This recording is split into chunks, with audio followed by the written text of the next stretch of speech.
Bismillahirrahmanirrahim. Assalamualaikum warahmatullahi wabarakatuh.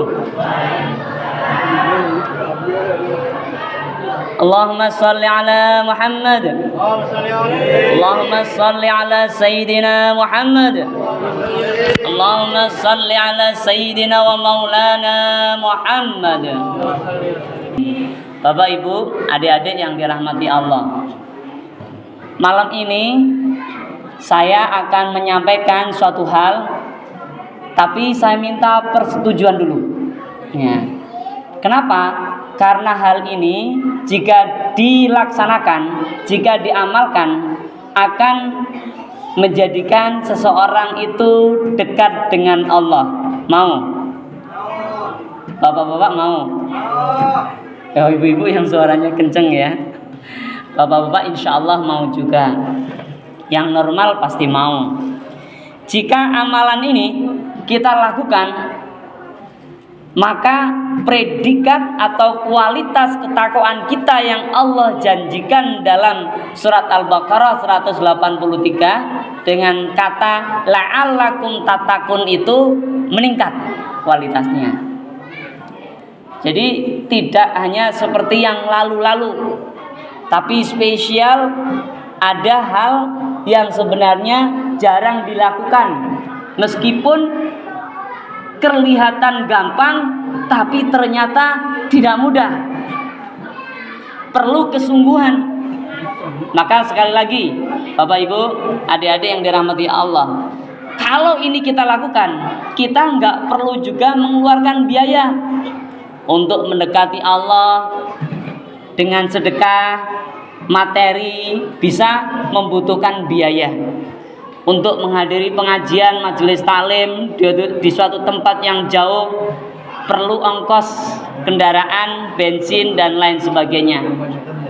Tapi kalau amalan yang akan saya sampaikan ini dilaksanakan, irit ongkos, bahkan 0%.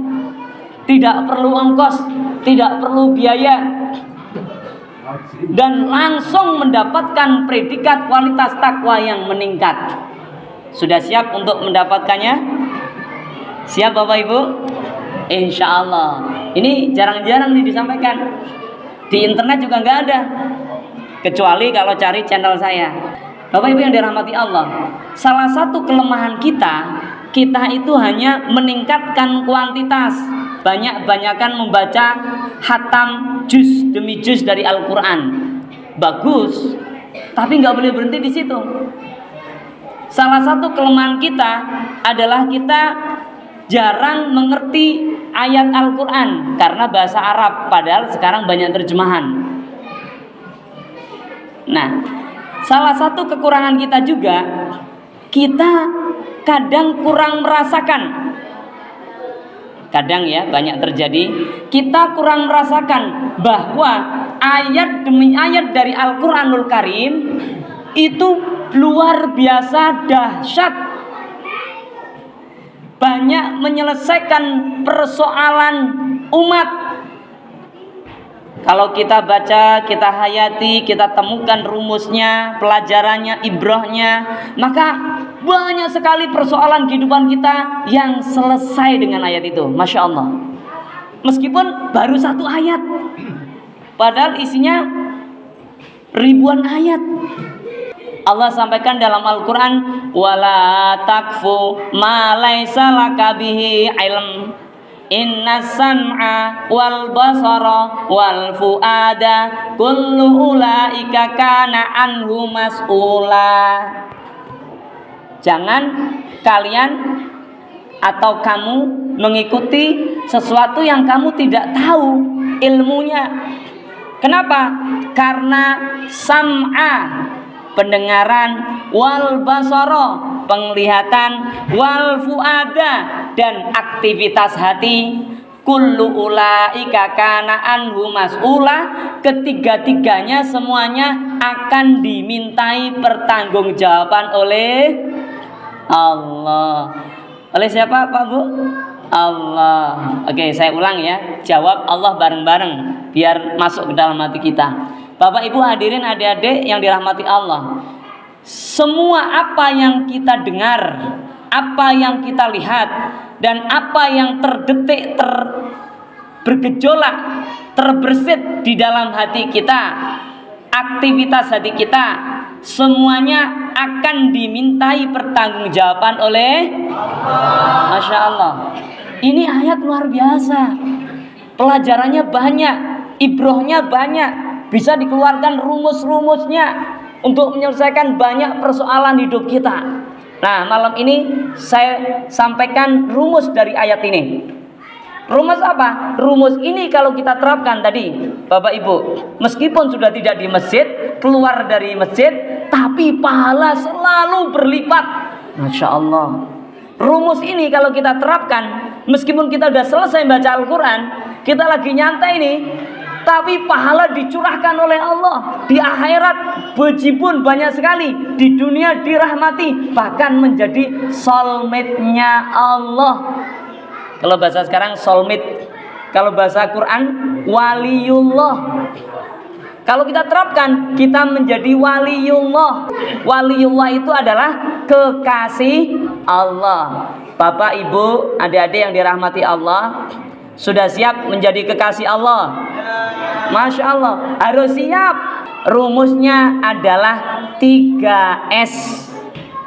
Ya, coba tes. Apa Ibu rumusnya? 3S. Bapak-bapak, adik-adik remaja semua, apa rumusnya? 3S. Ya, 3S. S yang pertama sebelum, S yang kedua sedang, S yang ketiga sesudah. Oh, apa tuh maksudnya? Nah, bagaimana caranya? S yang pertama, sebelum kita berbicara kepada orang, sebelum kita memikirkan, punya persepsi kepada orang pada sesuatu, maka sambungkan kepada Allah. Di mana letak nyambungnya? Di dalam hati kita. Sebelum kita mau datang, nih ada yang belum nikah nih, calon mertua misalnya. Kita mau datang, misalkan ada mas-mas, seorang pemuda yang mau datang ke calon mertua. Sebelum datang sudah qomat kamit, baca mantra. Sebelum ketemu dengan beliau, calon mertua, hati kita harus berkecamuk, dipenuhi dengan doa. Kenapa doa? Karena ad-du'a'u mukhul ibadati. Doa itu adalah otaknya ibadah. Jadi sebelum kita beribadah nih, beribadah muamalah, ketemu orang, beraktivitas, atau sebelum datang ke masjid, sama, kita berjalan dari rumah ke sini, hati kita harus berdoa, Pak, Bu. Hati kita harus berdoa. Padahal sebelum masuk masjid itu, apa doanya? Terserah, yang penting baik. Misalkan, ya Allah, semoga yang datang ke masjid nanti nggak ada yang ngantuk. Ya Allah, semoga nanti amalnya diterima semua. Ya Allah, semoga nanti kumpulkan kami di surgamu. Ya Allah, ampuni dosa-dosa kami. Ya Allah, kumpulkan kami di surgamu. Ya Allah, akhirkan kami husnul khotimah. Ya Allah, itu di dalam hati. Yang kedua, sedang. Ketika kita sedang ngobrol sama orang, ya, atau sedang bekerja di kantor, sedang berdagang, berjualan, ingat, hati kita jangan berhenti. Hati kita terus mengaitkan semua hal kepada Allah. Itu sedang. Waktu ngobrol sama orang, kalimatnya kok nyakitin gitu. Jangan terpengaruh. Hati kita, ya Allah ampuni dia, ya Allah, dia masih muda, belum paham bagaimana cara ngomong dengan baik, dengan sopan. Ampuni ya Allah. Jangan terpengaruh. Ketika atau sedang kita berbicara pun harus hati kita mendoakan. Setelah itu S yang terakhir, sesudah. Apa itu? Sesudah selesai acara ini, kita selesai nih tarawih, pulang ke rumah. Ketika jalan, hati kita doa terus. Ya Allah, tadi udah dapat 3S, ya Allah, mudahkan untuk mengamalkan, ya Allah. Ya Allah, mudahkan semua jamaah yang mendengarkan tadi untuk mengamalkan ini, ya Allah. Ya Allah, berikan keberkahan untuk mengamalkan ini, ya Allah. Karena semua aktivitas yang ada di hati, Kau akan berikan pahala manakala itu baik, ya Allah. Itu. Jadi gampang sekali. 3S.